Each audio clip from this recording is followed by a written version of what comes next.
हरे शरणम, जय गो माता, जय गोपाल। मैं सुखदेव शरण राजपुरोहित आप सभी का राजपुरोहित एक्सट्रो चैनल पर आप सभी का इस अधिक मास के कार्यक्रम में अर्थात ज्येष्ठ मास इस बार 2 उपस्थित हुए हैं और कल से अर्थात 17 मई से अगर आप देखें तो रविवार से मल मास का प्रारंभ हो गया है।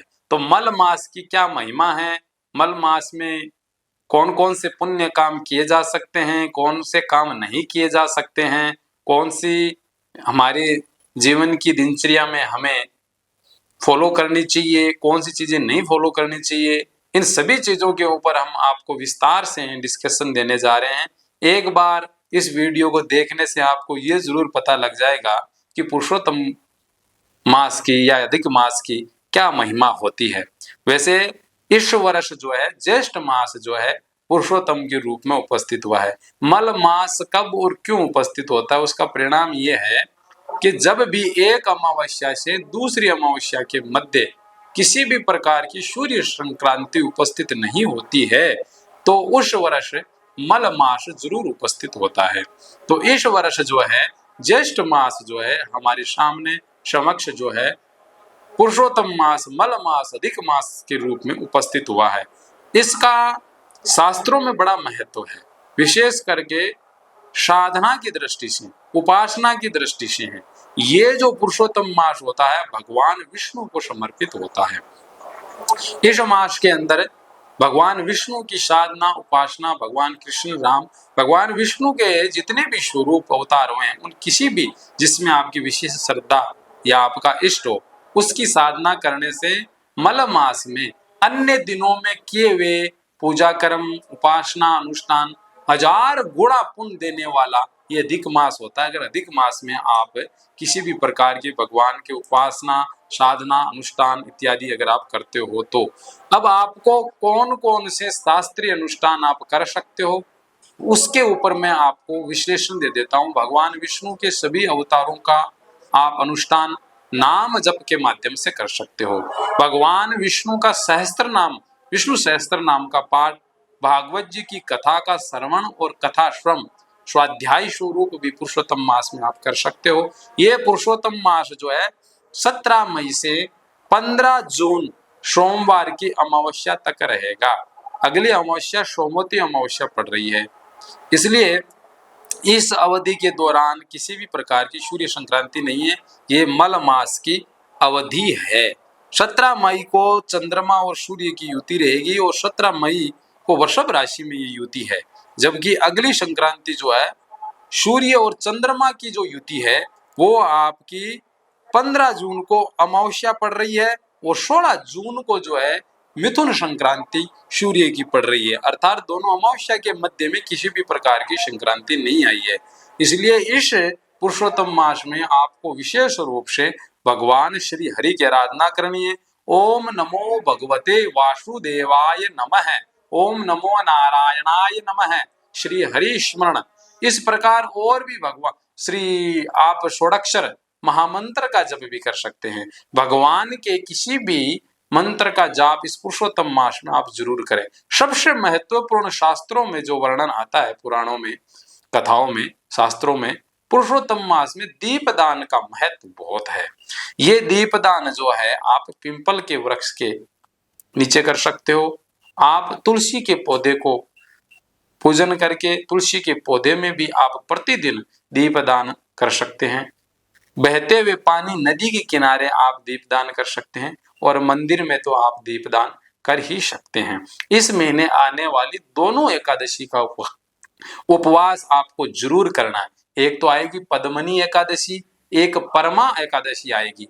ये दोनों ही एकादशी जो है मोक्ष देने वाली, मानव के सभी प्रकार के पापों का क्षय करके अक्षय पुण्य की प्राप्ति कराने वाली ये दोनों तिथियां हैं। तो इनका आपको सदुपयोग जरूर करना है।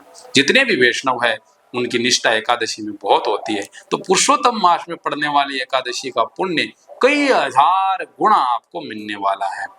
परंतु इस उपवास को, इस साधना को पुरुषोत्तम मास में किस तरीके से, किस वे से करना है, इसकी जानकारी भी आपको छोटे छोटे रूप में होनी चाहिए। एक तो ब्रह्म मुहूर्त में उठना है, सूर्य उदय होने से पहले आपको जग जाना है किसी भी कीमत में। स्नान शौच आदि से निवृत्त होकर के, और हो सके तो गंगा जल थोड़ा सा जल में मिला के स्नान करें। उसके बाद में संध्या वंदन की तैयारी करें, और जो भी पूजा उपवास इस पुरुषोत्तम मास में आप करने जा रहे हो, कल 17 मई को ही आप संकल्प जरूर ले लें, अक्षत और लाल पुष्प हाथ में लेकर के। इससे क्या होगा कि संकल्प से कोई काम किया जाता है, संकल्पबद्ध होकर कोई काम किया जाता है, तो उसमें त्रुटि होने की, आलस्य और प्रमाद की संभावना थोड़ी कम हो जाती है। सूर्य भगवान को अर्घ्य इस पुरुषोत्तम मास में जरूर देना है। इससे आपकी पद प्रतिष्ठा, मान सम्मान 101% बढ़ेगा। तांबे का लोटा हो, थोड़ा अक्षत डालो, कुमकुम डालो, लाल पुष्प अगर कनेर के मिल जाए, थोड़ा गुड़ डाल के भगवान सूर्य नारायण को द्वादश नामों का स्मरण करते हुए आदित्य की आप सूर्य अर्घ्य दे, और 7 परिक्रमा सूर्य नारायण की कर लें। इससे आपका मान सम्मान बहुत बढ़ेगा। भगवान विष्णु के बाल स्वरूप अर्थात कृष्ण भगवान के, राम जी के बाल स्वरूप का पंचामृत के द्वारा स्नान करा करके, दूध दही घी शहद गंगा जल के द्वारा आप स्नान करवाएं, उनको नैवेद्य प्रदान करें, धूप दीप प्रज्वलित करें, और पीले कलर का वस्त्र आप ठाकुर जी को अर्पित करें, पीले कलर का ही आप तिलक अर्पित करें। इस प्रकार करने से भगवान श्री हरि विशेष रूप से प्रसन्न होंगे। तो ये विधि है पूजन इत्यादि की। साथ ही साथ इस पुरुषोत्तम मास में दान की बहुत महिमा है। हमारे यहाँ 33 कोटि 33 प्रकार की शक्ति स्वरूपा देवताओं का वर्णन आता है। तो आप किसी भी वस्तु का दान करें, पर संख्यात्मक दृष्टि से 33 संख्या का पालन करें। विशेष रूप से पीले अनाज का दान करें, सत्तू का दान कर सकते हैं, छाता, चप्पल और घी और धार्मिक पुस्तकों का दान आप अवश्य रूप से कर सकते हैं। साथ ही साथ कुछ सावधानियां रखना भी आवश्यक है। कौन से कार्य नहीं करने हैं, इसकी जानकारी भी आपको होनी चाहिए। सर्वप्रथम तो इस पुरुषोत्तम मास में किसी भी प्रकार का मांगलिक कार्य, जैसे विवाह का कार्य है, गृह प्रवेश का कार्य है, जनेऊ संस्कार, यज्ञोपवीत संस्कार, या नए व्यापार या नए काम का इनोग्रेशन या शुभारंभ करना है, भूमि पूजन करना है, मुंडन इत्यादि कार्यक्रम इस पुरुषोत्तम मास में निषिद्ध होता है। किसी भी पुरुषोत्तम मास में ये कार्य निषिद्ध होता है। इस पुरुषोत्तम मास में मांस, मदिरा, प्याज, लहसुन इत्यादि तामसिक भोजन से दूर रहें। प्रतिदिन संयमित आप नींद लें। झूठ बोलने से आपको बचना है, विवादों से दूर रहना है। जितना हो सके सदाचार पूर्वक ब्रह्मचर्य का पालन करना है।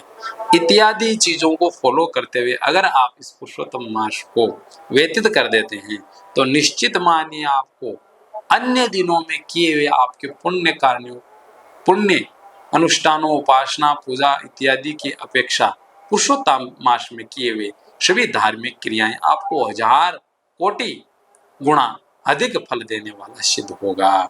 दूसरा, किसी भी प्रकार के आप शनि की साढ़ी आती है, या ग्रहों की दशा अंतरदशाएं ठीक नहीं है, बुरी दशाएं चल रही है, इसके निवारण के लिए भी आप पुरुषोत्तम मास का जो जो चीजें आप कर सकते हो, जिन जिन चीजों का हमने वर्णन किया है, उसका आप अनुष्ठान, पूजन इत्यादि करें।